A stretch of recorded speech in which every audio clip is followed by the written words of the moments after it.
Kalau ada apa soalan pun, Ustazah reply dengan sangat cepat. Dia tak ada tertunggu-tunggu ke, tak ada. Hatimu setakat ni saya nampak sangat perubahan.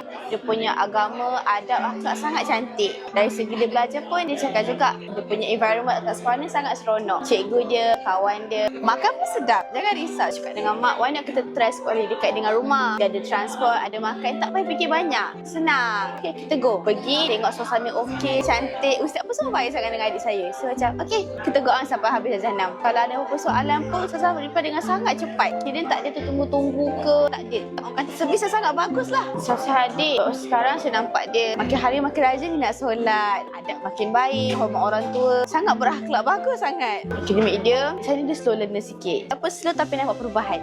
Istimewaan selain daripada servis yang sangat cepat daripada Ustaz dan juga Ustazah. Setiap hari akan ada transport tangkap gambar. Adik saya dah sampai dekat sekolah dia. Hati saya sangatlah tenang. Oh, adik saya dah sampai kat sekolah. Adik saya sangat selamat dekat sekolah tu. Tak payah banyak-banyak fikir kan. Saya dah busy kat kerja. Di sekolah macam mana, siapa nak ambil dia. Tak apa, hatimu ni ada boleh tolong. Senang. Soalan saya, pilih hatimu ni. Sebab hati awak sangat tenang nak tengok adik awak kat mana, sampai sekolah ke belum, makan ke tidak. Sangat cantik. Kalau bahagian servis, jangan risau. Servis sangat cantik. Betul tak?